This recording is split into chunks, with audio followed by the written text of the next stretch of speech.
J'ai décidé de partir un week-end à la campagne, dans ma ville de cœur, qui est ma ville d'enfance.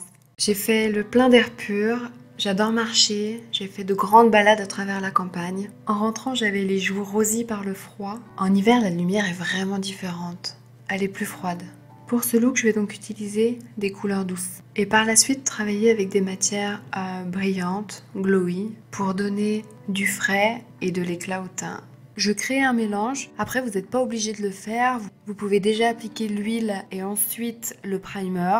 Moi, je préfère faire comme ça car je peux venir chauffer la matière dans mes mains et l'appliquer directement ensemble. C'est confortable et c'est très doux. Et en fait, cette alliance va permettre de lisser le grain de peau et de stabiliser le pigment du fond de teint. Alors, je vais venir enlever les ombres sur mon visage. J'utilise un fond de teint très léger, au doigt, très rapidement. Juste aux endroits où j'ai besoin. J'aimerais ne pas avoir d'effet matière pour avoir un teint le plus naturel possible.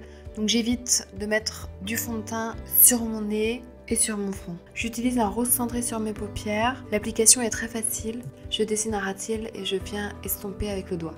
Je vais garder une cohérence et une harmonie entre mes yeux et mon teint. Donc je vais utiliser ce qui est normalement une ombre à paupières, sauf que je vais l'utiliser différemment en highlight. J'en mets au centre de ma paupière mobile, au coin interne de mes yeux, mes pommettes, l'arête de mon nez, mon arc de Cupidon et un tout petit peu sur mon menton. On continue dans les tons rosés avec un blush poudre très froid. Je le balaye sur mes pommettes assez largement avec un gros pinceau. S'il y a un produit que vous devez laisser dans votre sac à main, c'est ce mascara de chez MAC. Il est très pratique et en plus de ça, il va nous permettre de créer deux looks. La première brosse va donner un effet très naturel et définir le cil et la deuxième du volume. Je vais venir appliquer ma crème de 8 heures en soin sur les lèvres pour les hydrater. Mais je vais aussi venir accentuer mes brillances que j'ai faites tout à l'heure avec l'ombre à paupières Chanel pour donner la touche finale et illuminer le teint. Donc je reproduis exactement les mêmes gestes. Ce qui est sublime en hiver aussi, c'est d'en déposer sur les sourcils pour avoir un arc parfait. On pourrait s'arrêter là, mais je vais vous donner une petite astuce pour passer de votre maquillage de journée à un maquillage un peu plus de soirée. Je vais utiliser un crayon NARS